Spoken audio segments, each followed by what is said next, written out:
portraying whoever you're portraying, and then I'll sit down and then you get up and go. And then we'll do that. When you sit down, I'll go and introduce the next one. You go in. Okay? So that's how you'll know when to come up.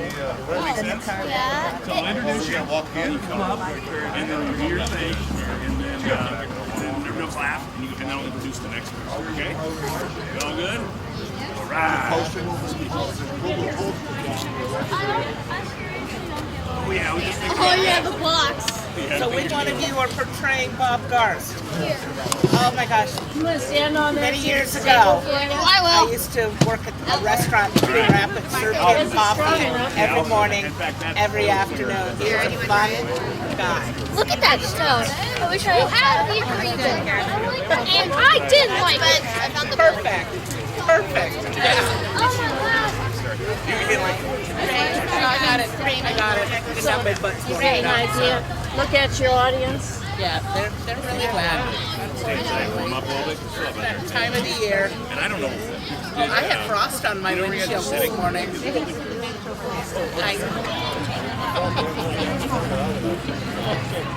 want us behind them?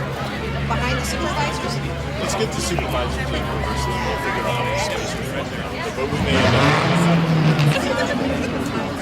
Have a seat here.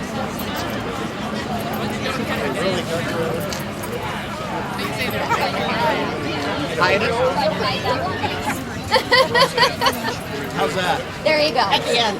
First we'll take a photo, then you can tell. It's up to you. Can you see everybody? Okay, you need to move.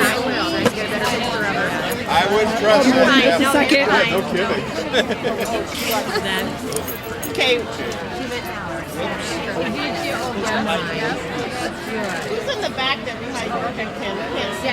Dave? Can't see. If you step down a step. It's supposed to be coming. Pam calls. What? Yeah. Go. I gotta call her.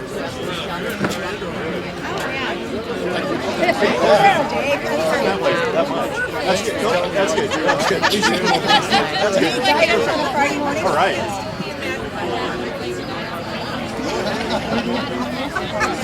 One spot. That'll work. That'll work. That's fine. That's fine. That'll work. Right? Yeah, that'll work. Hey Terry, come over just a little bit this way. A little bit more, yeah. That's good. Okay. Hey everybody. Okay, right up here, please. Here we go.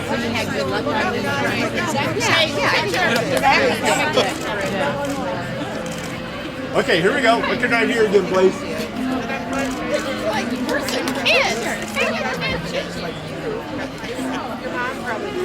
One more time. Here we go. Get the work. Go. Hey, you want to cut it? Gotta cut it? Yay! 1965, we're now hardwired again. Actually works much better. So, I'm Eric New. I'm the host this morning. On this freezing morning, I will now limit my remarks to 45 minutes. So, when constructed in 1966, I was not yet born, so I can't tell you too much. But I did spend a lot of time in magistrate court in the early 80s. So I got to know the place pretty well.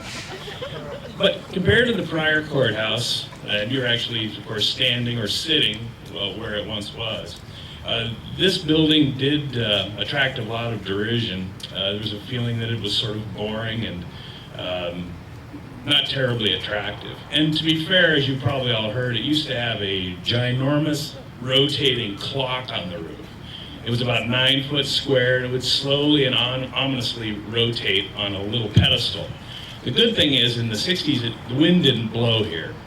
Well, in fact, it blew all the time, and every time the clock would try to tack into the wind, it would bend over and lodge. So it had to be repaired multiple times. My dad always said it kind of created the illusion of a large wind-up toy. So that was fortunately removed. There were also the unfortunate sky blue panels that once adorned the front of the building. It gave it sort of a Howard Johnson's look. Those fortunately are gone as well. So as you look at the structure today, it's actually quite attractive. The supervisors have always done a good job of maintaining the building, and of course the taxpayers have supported them. A few years back, they of course replaced the Hojo-ish like aqua panels with these bronze panels and windows. And I just think it looks a lot better. Fortunately, the clock was removed, not that there was much choice. So as you look at the building, particularly compared with structures of the same era, I'll give you an example. Is anybody here from Guthrie Center? That's probably too close. I don't want to. Well, if you ever have a chance, take a look at theirs and you'll feel great about ours. So the supervisors have always also done a wonderful job of taking care of the inside. It's well maintained. It's a nice building. And most importantly, we've got 3 very nice modern courtrooms upstairs. The supervisors assisted in the construction of a brand new 3rd courtroom. And all in all, it's a structure of which we can all be proud. And it positions us well to be the center of government as the inevitability of regionalization takes hold in rural Iowa.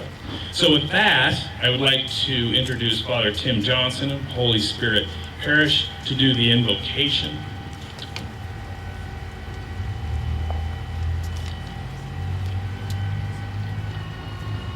On this beautiful morning, may we bow our heads in prayer together. Lord God, our Creator, we ask your continued grace upon the efforts and sacrifices of those who serve our community in our county, bringing forth a presence of justice, dignity, and protection.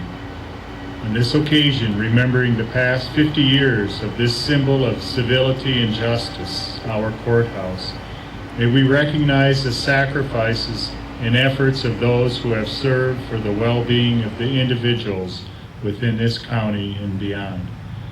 May our pause this beautiful fall day bring forth a renewed effort on our part to preserve the justice, peace, and services extended from this courthouse.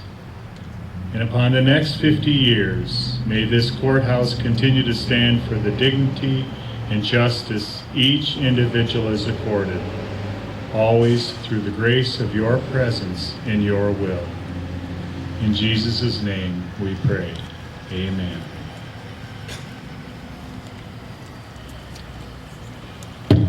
Thank you, Father. Next, we will go to the flag raising by the County of American Legion Post Honor Guard. Music provided the national anthem by the Carroll High School Band, directed by Jennifer Keys, and the Carroll Kemper Catholic High School Band, directed by Kate Tomskovich.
Thank you.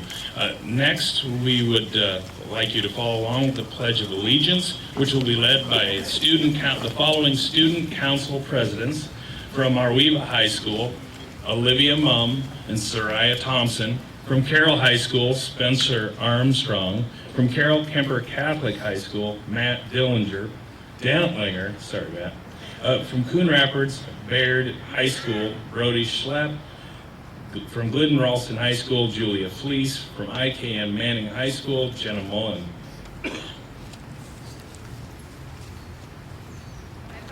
Allegiance to the flag of the United republic for which it stands, one nation, under God, indivisible, with liberty and justice for all. Please be seated. We would next move to the introduction of county officers and distinguished guests by our county attorney, John Worden.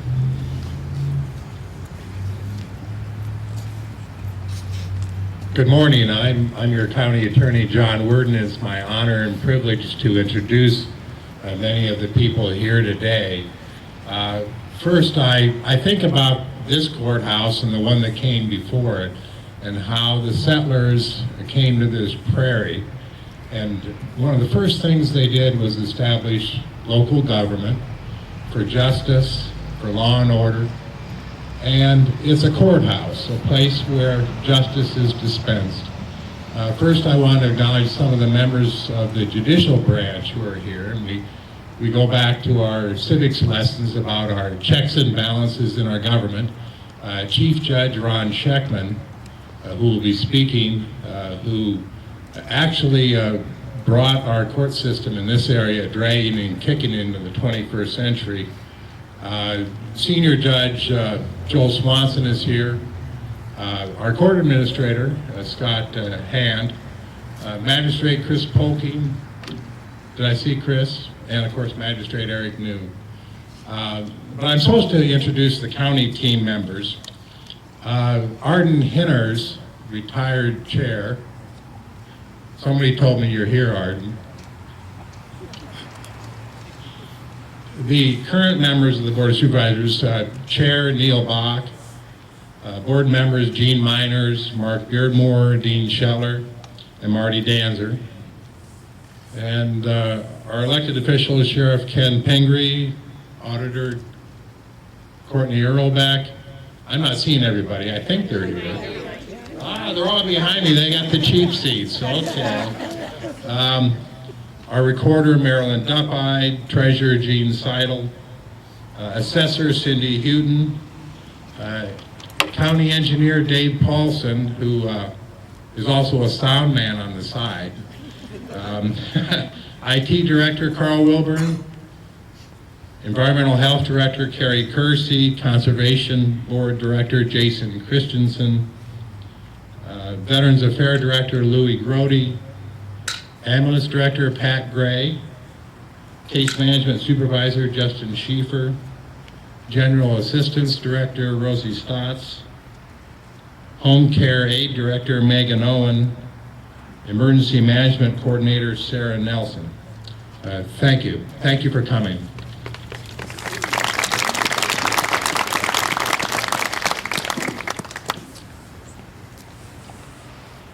We next proceed to the sealing of the 2016 time capsule.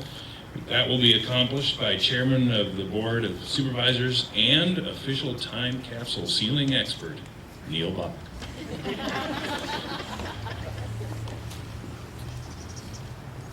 Thanks, Eric. Of course, a lot of us come to the courthouse to handle a lot of business as citizens and as employees here. But today it's just about celebration of the past and looking forward to the future. So it's going to be quite fun to load up this time capsule.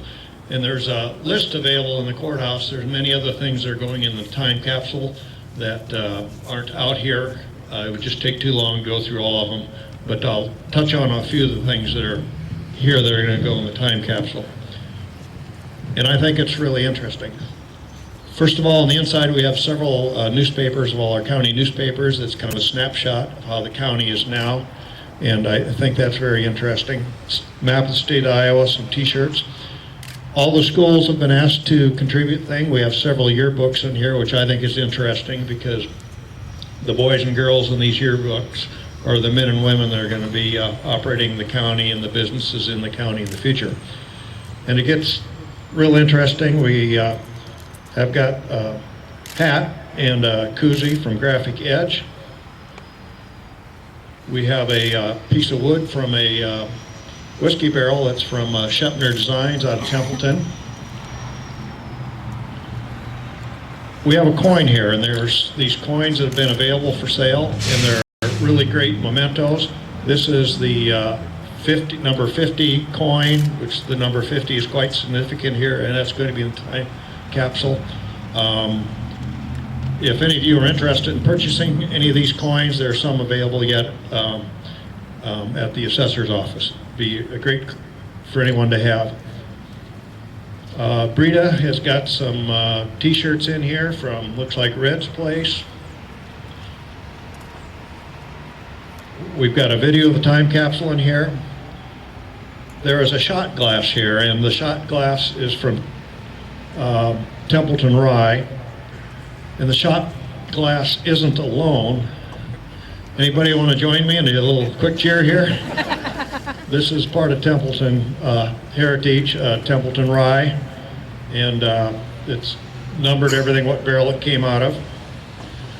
And also legendary rye, even in a bigger bottle.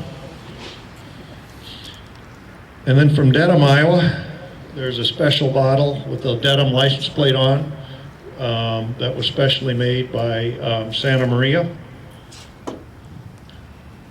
Also, Ruby Dooby is here. So anybody else here by the name of Ruby Dooby? Probably not, but Ruby Dooby is here. My throat's getting a little dry. Somebody beat me to it. This one's empty.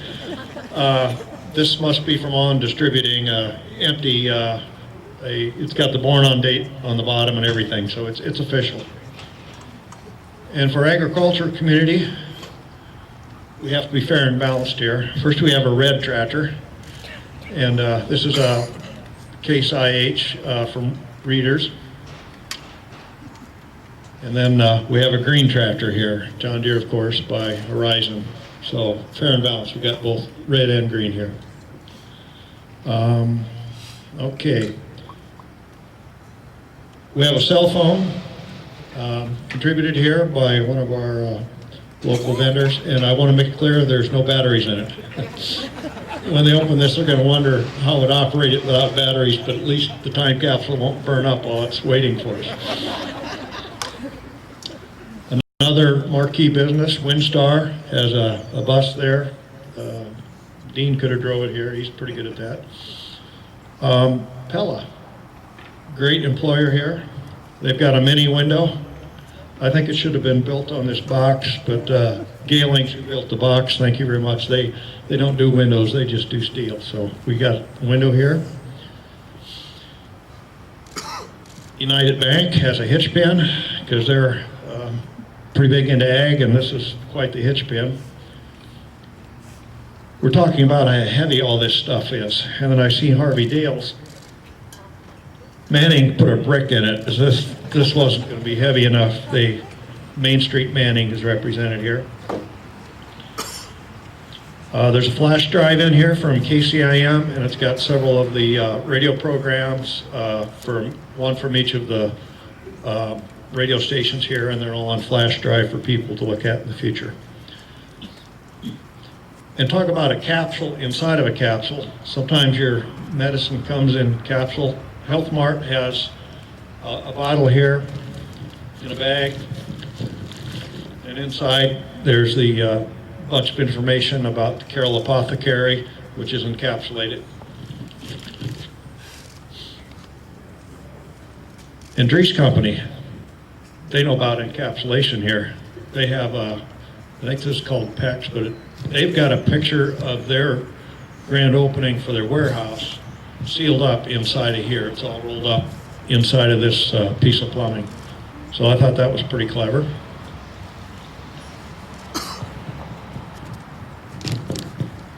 Willie, Iowa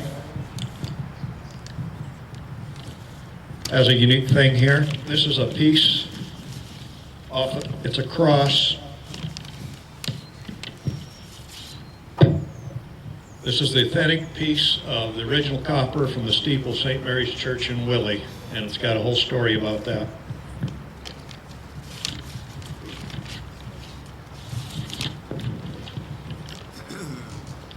Then there's some hats here. Ag Venture has a hat. Brinks has a hat, Brinks Exteriors. Barron's Trucking, Link Feeds out of Litterdale. And there's several other things. I see Stone's has a bunch of cartridges for a printer in here, which is, they'll probably be outdated by the time we open it. And just out of interest, have you ever been in a situation where you owe somebody $1 and they say, hey, don't worry about it anytime? Well, I owe Dean Shetler $1. Here's your $1, Dean. He said, being a real gentleman, he says, there's no hurry, so there's no hurry. And I know how I was looking forward to opening the time capsule, and the old time capsule, Dean opened it, and I was really looking forward to that. And all that stuff is on display in the boardroom, which if you turn right is the end of the hall. So if you want to see what came out 25 years ago, that would be interesting. And now Dean is going to look forward to opening this up so he can get that $1. So, okay, but there also is a list that has all of the things, other things, every community, every school, many of the businesses, too many to mention or represent it. And there's a crate with other things that's going to go in here as well. But I just thought I'd touch on some of the top things. So thank you very much for letting me do this enjoyable part of this wonderful occasion. And thank you everyone for being here.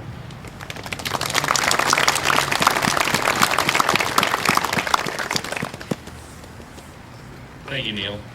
So next is our dedication address, and the individual who will be providing that or presenting that to you was a longtime Carroll attorney.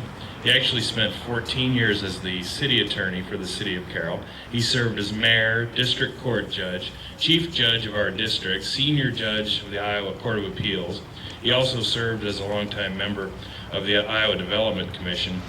And even after the Rutgers game, he's still a hardcore Hawkeye fan. So I would give you the Honorable Judge Ronald H. Schechtman.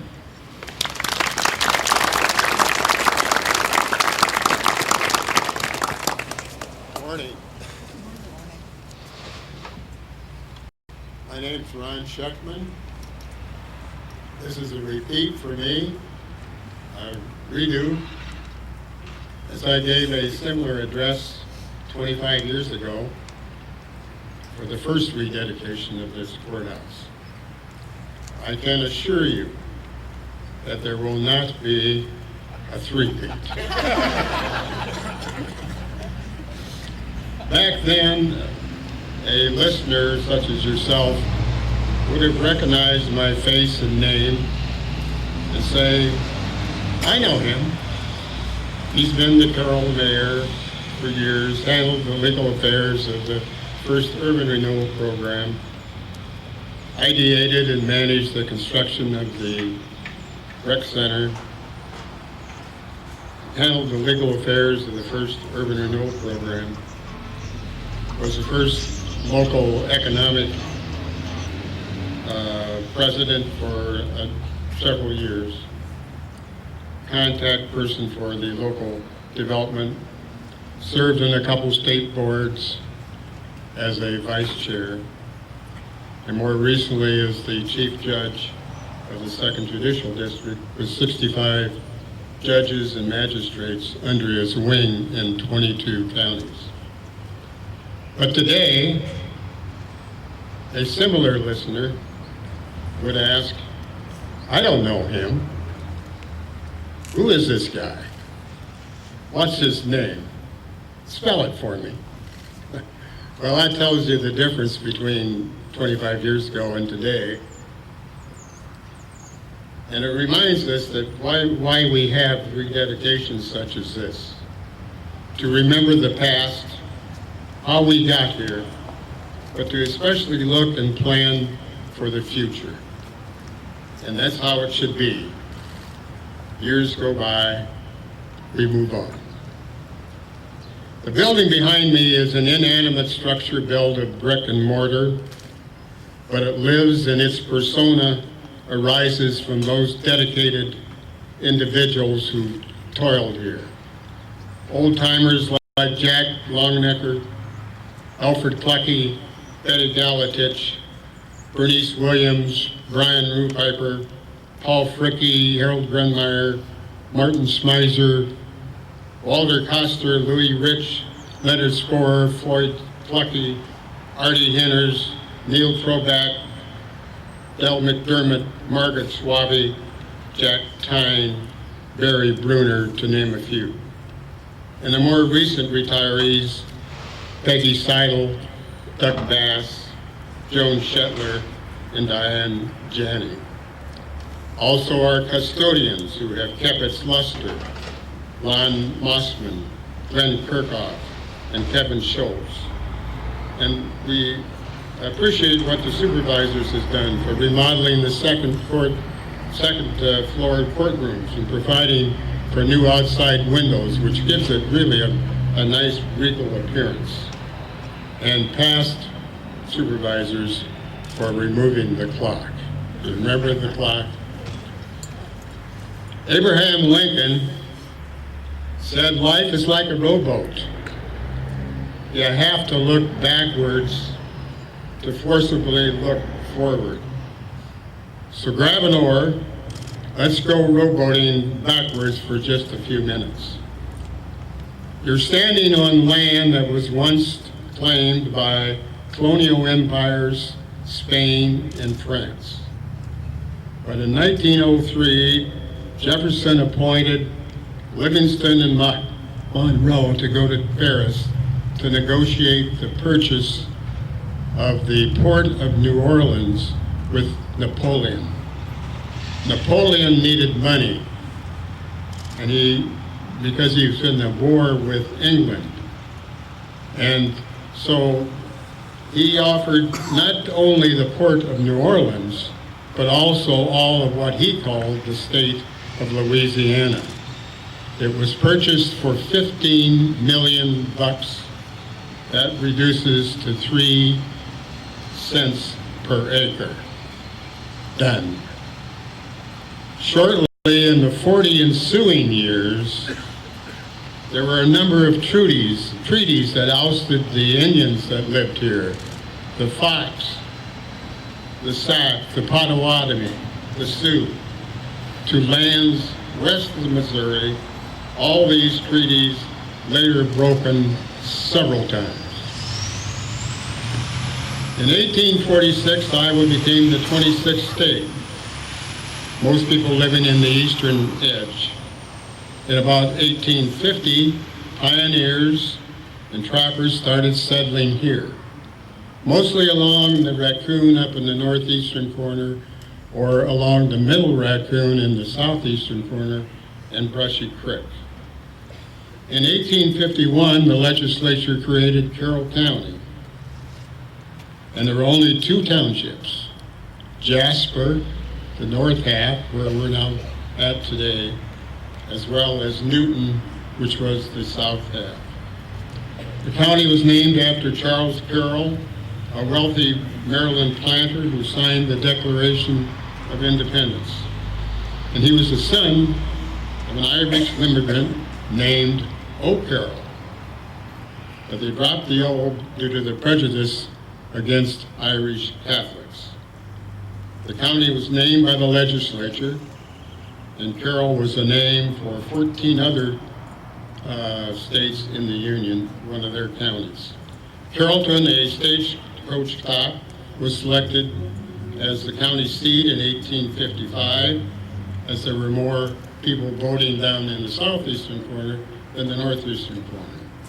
Then in 1867, the Chicago Northwestern Railroad platted Carroll City, more in the middle of the county. That was 2 years after the Civil War concluded. The name was changed from Carroll City to Carroll in 1875. But in 1867, there was only about 20 people that lived here, but they immediately presented a petition to move the county seat, which was approved by a vote of 88 to 30. All men voted, women did not, as the 19th Amendment had not yet been passed. Records were moved in 1868 to a rental building on the northwest corner of 5th and Main, which is right north of the theater over here. New wooden courthouse was constructed later, which was then burned in 1886, and the new courthouse was erected in 1888. This grand old building with a clock steeple was raised when this courthouse was occupied in 1965.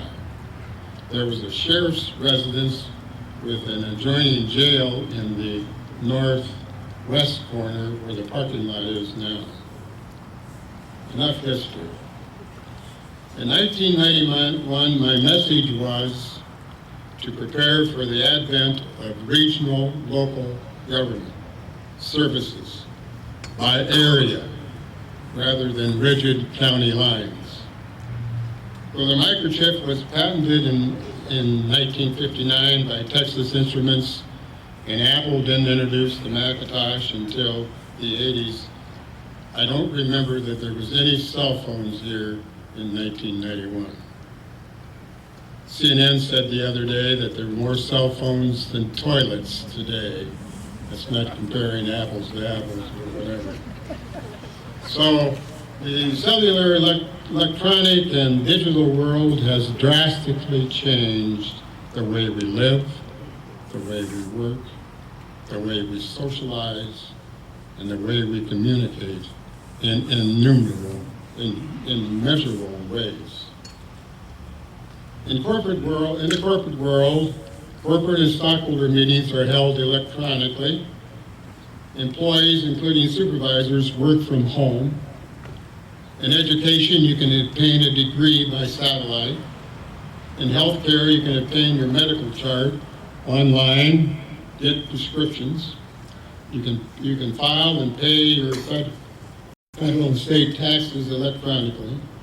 In retail, you can purchase about anything online and get it delivered in a couple days. And Facebook and Twitter are used in social exchanges. Query: is there any reason to believe that the delivery of governmental services will not change also?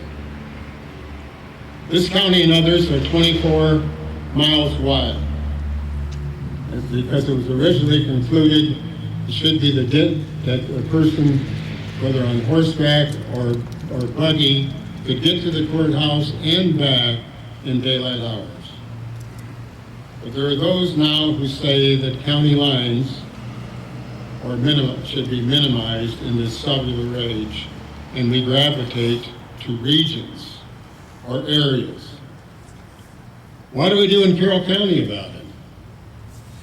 I'm not a clairvoyant, nor do I profess to know for certain what lies ahead in the next 25 years.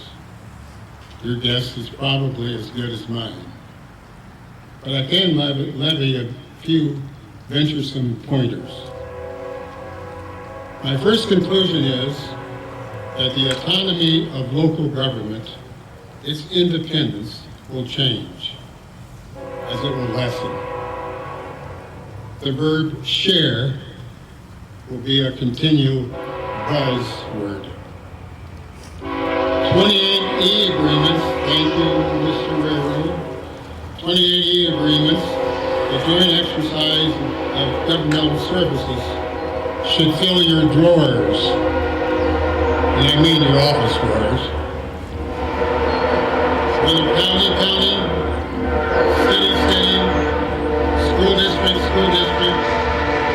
community college, school district, or the intermix of each with others, no significant improvement should be undertaken without the thorough review of whether some other proximate government body can have some joint use or contribution for or to it.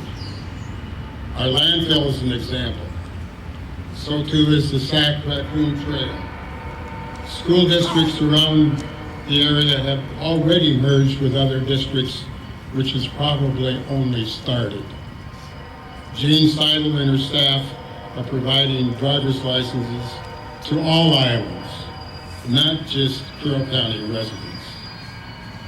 There probably will be a lead county or lead area, so-called hub, with spokes or satellites in all directions, and that should be our goal. To do that, you need to know what's out there, what's available, and its constraints. Like the Boy Scouts, you should be prepared. Be unified. Though Carroll may be the catalyst, what is happening in Glidden, Manning, Coon Rapids, Templeton, Breda, Arcadia, wherever, is just as important, maybe more important, as in Carroll. As remember, it's the area that counts. Help and encourage each other, talking about communities, as that will improve our ability to be selected and also include the farming community.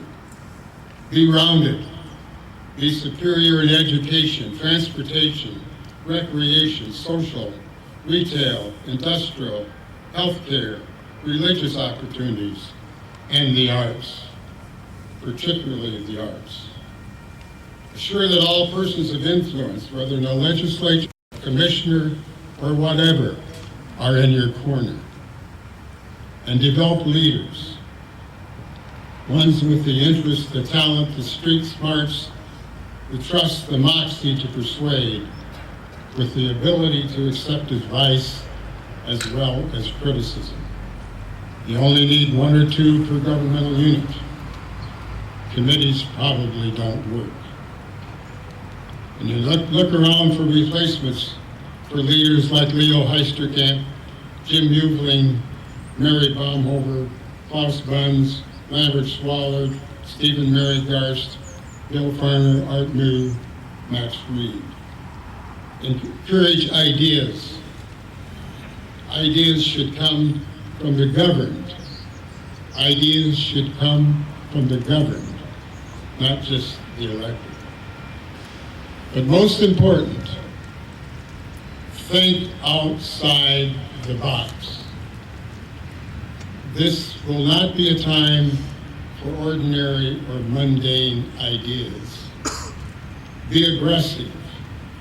Be a can-do area or community. If it's good, it's probably controversial, but that should not defeat it. One of many examples that's happened where leaders have thought out the box was the first urban renewal program, where 48 buildings were raised and the lessees relocated, and 30 more were rehabbed, dealing with 100 owners or lessees. This was done without a vote, and the lessees and owners were offered but one price. But of those 100, only 6 chose to take it further in condemnation. That took guts, but the trickle down was the recreation center in 1977 with 3/4 of the cost paid, and the trickle down from it was the location of a couple of big industries because of it. And it worked because people trusted its leaders, and it was fair. Now, there's other examples that you could think of, and maybe it's dreamy, but I think the Urban Renewal Program is an example of what can be done.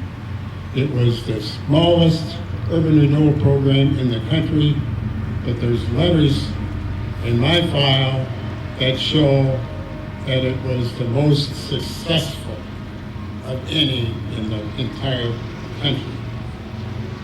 But examples, for instance, just heard the train. How about a viaduct? This would help the area. 85 trains a day, expensive. Yeah, Jefferson did it. I know with the help of the congressman. We're going to need an updated jail, probably a new one. I can tell you and assure you that if you're thinking about being in a regional courthouse, you're going to have to improve your jail. How about considerations of merging the police departments with the sheriff's department? It has been done. Or street departments. Swan Lake is the county's greatest asset, in my view, but it's polluted, lacks depth, needs wetlands and land acquisitions to control pollutants and deepen it to become a destination. It would be a big boost. And how about a sculpture park depicting our history? Not as big as Des Moines, sure. An improved county fair, maybe even rival Clay counties, with an accompanying trade show. Spectacular. Just consider it. The original 4 massive paintings of the 1930s, and you should see that up in the main courtroom on the 2nd floor. Say collectively, and I quote, "In memory of those whose conquest of the virgin prairie has inculcated into this people industry and foresight, which nourished the gradual development of this county into the present progressive trade commonwealth." That applies yet today. Let's all move collectively to continue to make this county a utopian place to work, to play, to shop, to raise our children, and to praise our God. Thank you.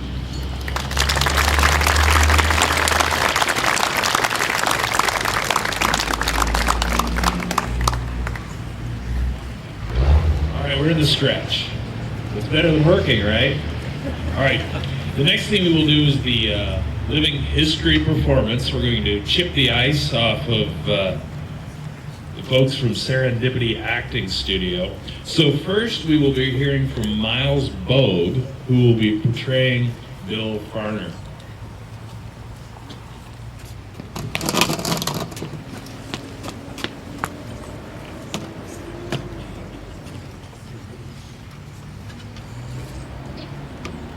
Hello, my name is William S. Farner. I'm known as Bill. I'm known as Mr. Baseball here in Carroll, playing second base on a semi-pro team. I attended the University of Nebraska for 1 year on a football scholarship. But you probably recognize me because the community center has my name on it.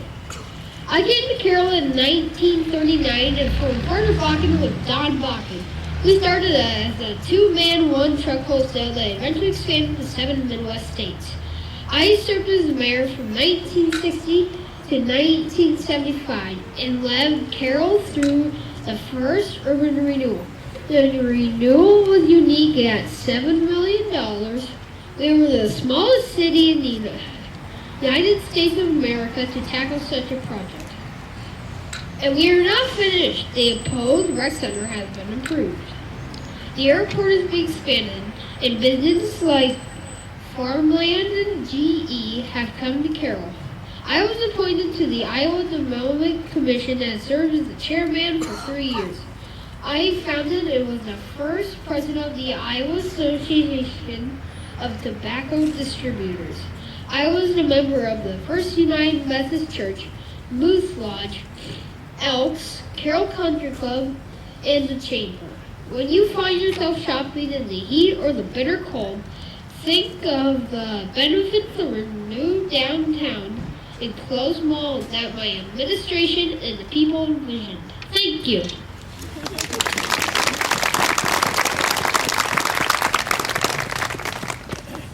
Thank you, Miles. Next we will be hearing from Pip Keenapple as he is channeled through Pacey Bogue.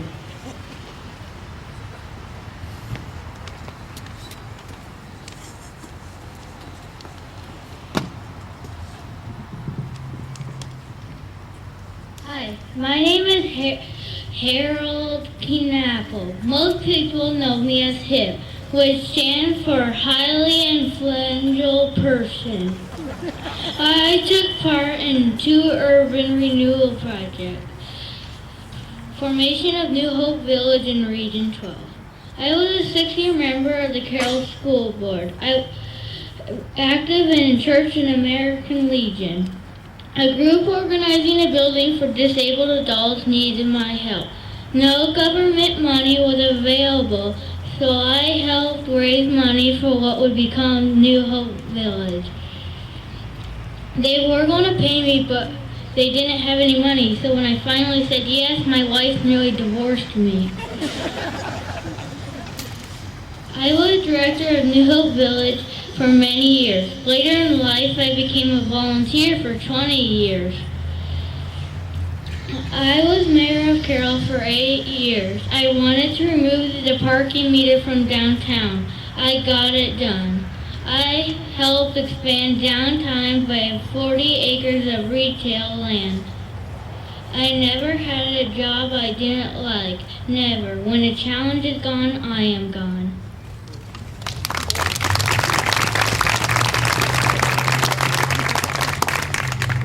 Thank you, Casey.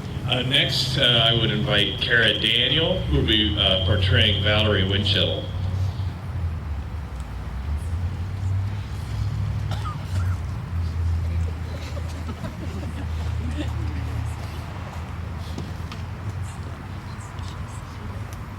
My name is Valerie Winchell.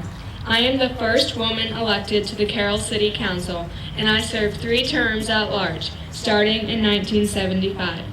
I was born in New Jersey and grew up in Little Falls, Minnesota, where I graduated from high school in 1950. At the College of St. Scholastica in Duluth, I studied sociology, history, and journalism. My husband Cletus and I moved to Carroll in the summer of 1962. We had 5 children and 2 more after we moved here. It was just by accident that I was the first female council member. When I decided to run, Lou Galatich had all the cooks at Kemper sign my nomination papers. I was very much supported by influential women in the city in my campaign. After the November 4th voting, I was forced into a runoff election because neither Robert Olson nor I received more than 50% of the votes among the original 4 candidates. One of the big controversies the council had to deal with was about the swimming pool and the DMAC building. People were upset about building the new rec center pool. I voted against repairing the old outside pool because there was no guarantee we would not have to start over for another $100,000 to fix it again the next season. Doc Collison, who was on the council at the same time, believed that the rec center would be good for the city. It would draw people in. People were so angry at the time, but as it turns out, it was the best thing that happened. Now we have DMAC and the rec center. 2 wonderful things a city our size ordinarily wouldn't have. They are also in the middle of the city, not out on the edge. During my terms, the council oversaw the renovation of the downtown twice. This did a lot of good for the city and the merchants. The council has some interesting members. I admired one for saying, "We've covered everything, and now let's come to some conclusions." He kept the council from being argumentative.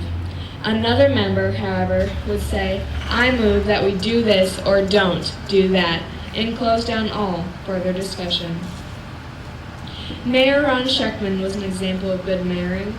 Every Thursday before a council meeting, he made it a point to have a police car deliver an agenda to our homes. Anything that wasn't on the agenda was not dealt with until the next meeting. Since my time on the city council, there has never not been a woman on the council.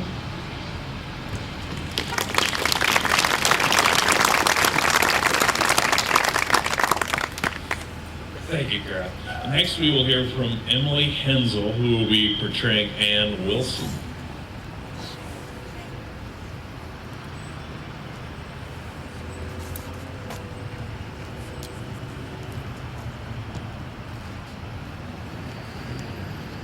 My name is Ann Wilson, and I'm in the newspaper newspaper business. Because of that, I am one of the many trying to make Carroll a good place to live and work. My job gives me a wonderful way of understanding things. I get shared both sides of an issue. Make no mistake, there are two sides of an issue. Two sides to everything. And in my role with the newspaper, opinions are shared and read. Then judgment and decision are made. As they say, once a teacher, always a teacher. This helps us to grow. As we bought newspapers in other communities, we became involved in those towns too. We came to realize we are not just Carroll, we are rural Iowa. Newspapers tell the stories of the communities they serve. 50 years ago, we carried more national news. Now we need to know, as a larger community, what is happening to all of us. I grew up in Carroll. The newspaper has been in my family since 1921. I graduated from Carroll High School in 1959, and then from Southern Methodist University in Dallas, Texas. I taught elementary for several years. And after the death of my father, I moved back to Carroll. I believe we have a duty to give back to the community, and so I have taken the advantage of the opportunities to be active in several organizations. Heartland AEA, Friends for IPTV, Habitat for Humanity, the Bill Evans Foundation, and the Carroll Newspaper Association. I have supported the Corridor of Commerce, Fire Station, Public Library, and the Carroll High School and Middle School. And in 1970, I settled 4 Vietnamese refugees in Iowa. I was honored to receive the Citizen of the Year award, only the 4th woman to do so. I have found that what makes us different is that Carroll doesn't have just a small group working on these projects. We have different groups working on different projects. So many people are involved in positive ways.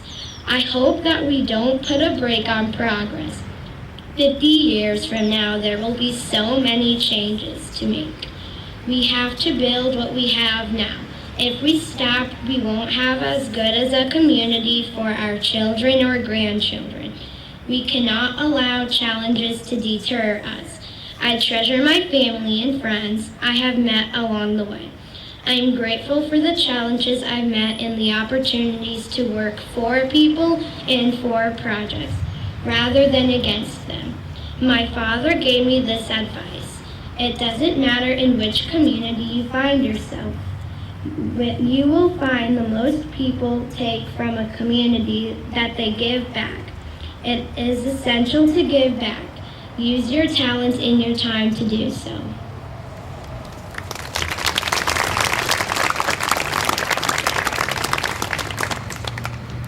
My name is Shay Sinard.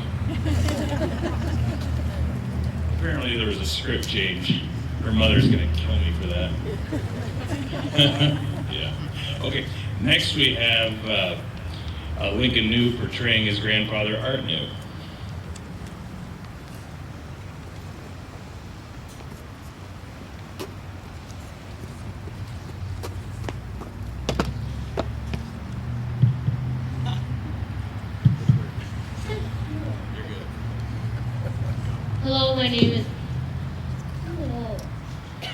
Hello, my name is Art New. I was born in Carroll and went to school here, and Wentworth Military Academy. No, I did not go there because I was in trouble.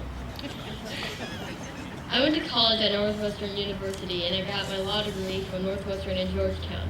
After spending 3.5 years with the U.S. Army JAG Corps in Washington, D.C., I returned to Carroll after my dad died in 1962 to practice law.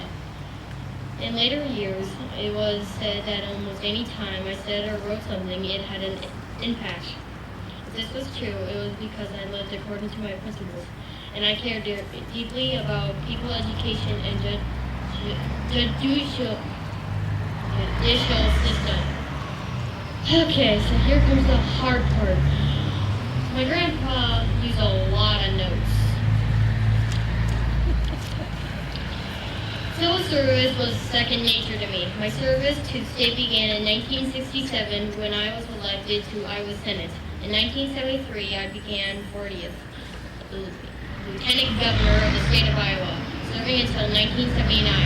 My philosophy of serving to the people of the state of Iowa and to the citizens of Carroll is reflected in my address to Iowa Senate as I took my seat as president of the Iowa Senate. When I said that holds true to this day, I told the Senate to be at all time above partisanship. Naturally, there will be disagreements and debates and break along party lines, but our irrelevant, unproductive, partisan speeches and tactics will benefit neither the Iowa Senate nor the people of Iowa. There are many important possibilities and numerous property bills that will be dealt with.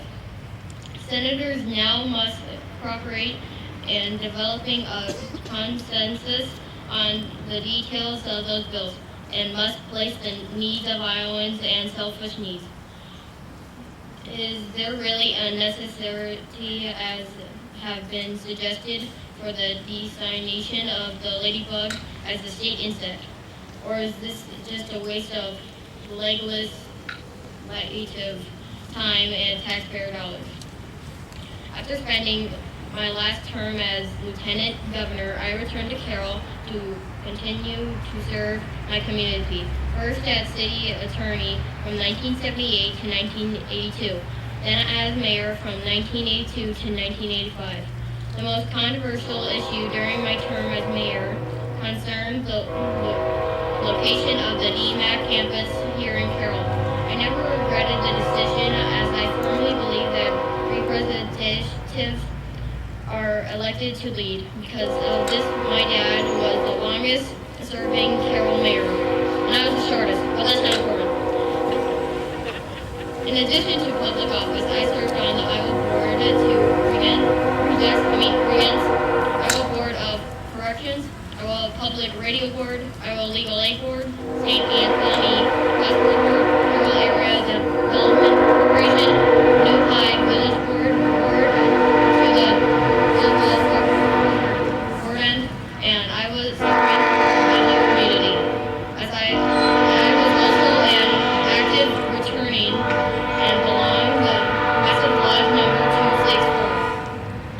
I received the Carroll Chamber of Community Citizen the Year Award and the University of Northern Iowa Leadership Award and the honorary doctorate from the University of Iowa.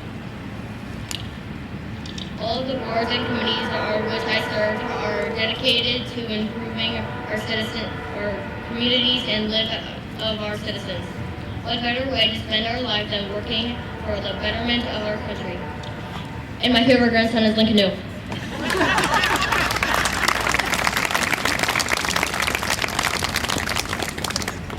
We would next invite Ray Tiefenthaler, who will be portraying Roswell Garst.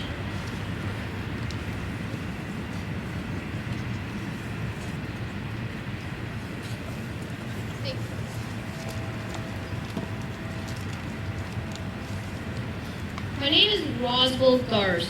Among friends and family, I'm known as Bob. I have been called colorful and controversial. It is true that I have strong opinions on most subjects, often resulting in lively arguments with agricultural colleagues, politicians, and editors. My wife, Elizabeth, diplomatically says that I have a promoter's zeal for everything, which is kind of annoying at times, but there are a lot of things that need jabbing. I was born in Rockford, Illinois in June of 1898, but my parents moved to Coon Rapids to operate a store when I was 2 weeks old, so I spent a good 79 years living here in Carroll County. During that life, I made a major impact on agriculture around the world. Yes, I used unorthodox methods. Yes, I was an impetuous innovator. But if something didn't work, I tried again. And if I came up with a wall of frustrating people who are unwilling to change their ways. I do tend to use blunt and colorful talk, as they say. I believe food is the number one problem of the world. My philosophy is simple. I am opposed to hunger. I believe that a hungry man is a dangerous man, and a hungry nation is a dangerous nation.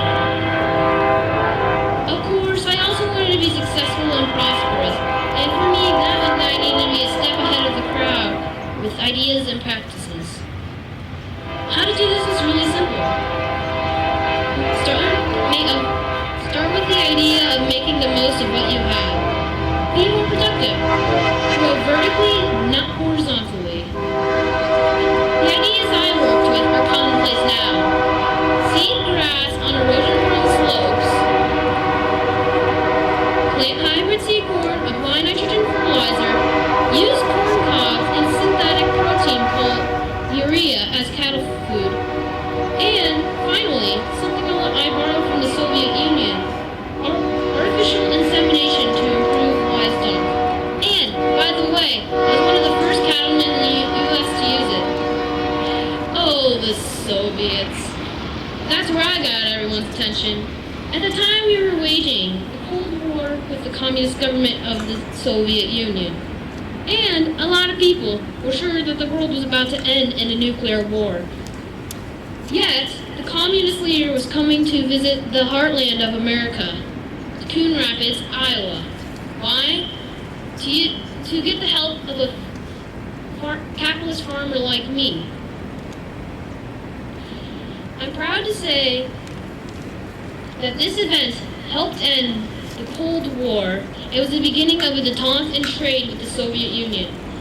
Even though the idea wasn't too popular to some people, if the Soviet leader, Khrushchev, wanted to learn, I was willing to teach.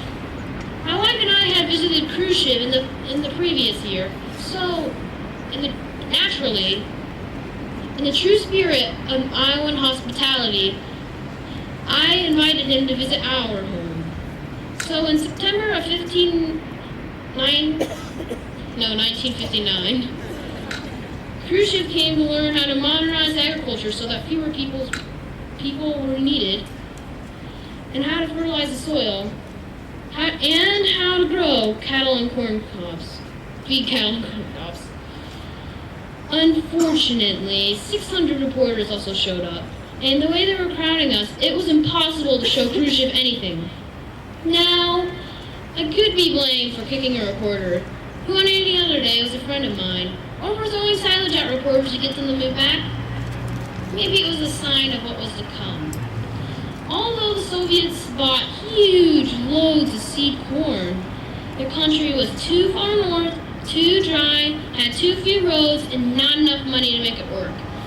It was one of the reasons why Khrushchev lost power in 1964. Anyway, we tried. I like to quote John Stuart Mill, who said, "The despotism of custom is everywhere a hindrance to human advancement." And I will leave you with this thought. I've had more fun than anyone because I am an Orthodox, and I reserve the right to raise hell with anyone. Thank you.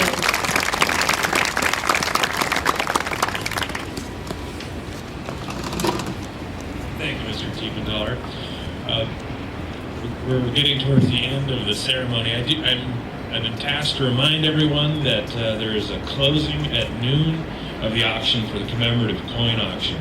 I would like to recognize the 50th anniversary courthouse committee involved, which included Supervisor Dean Shetler, Auditor Courtney Earlbeck, Assessor Cindy Houghton, Recorder Marilyn Duppide, Sheriff Ken Pingree, Clerk of Court Linda Frank, and Bark Hackford. They've put a lot of time into putting this together for us, so thank you. Next, we'll move to the benediction, which will be presented by Reverend Cindy Johnson of the St. John Evangelical Lutheran Church.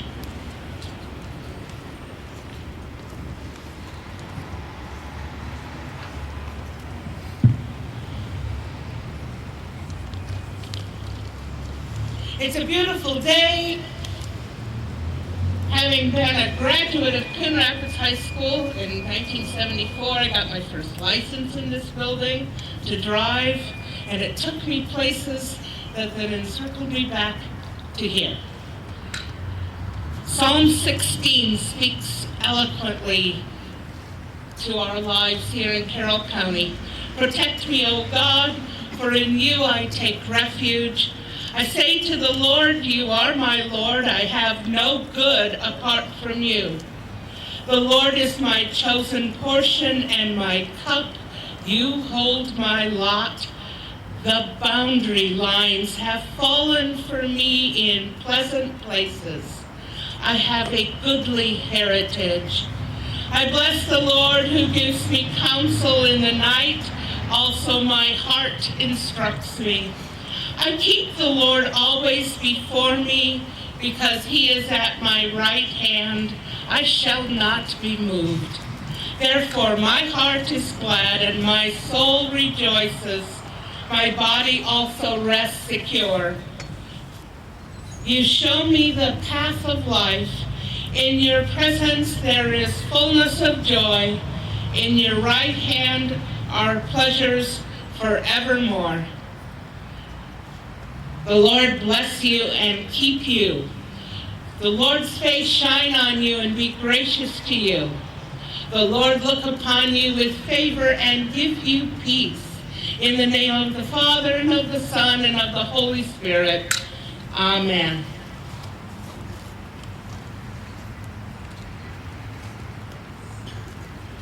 Thank you. All right, we will now close out the ceremony with all strings attached quintet. Today made up of Paul Ching on the violin, Jay Goody on the violin, Anna Pedig on the bass, Beth Tiefenthaler on the cello, and Rebecca Winchell on the viola. Thank you.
an amazing asset to this community.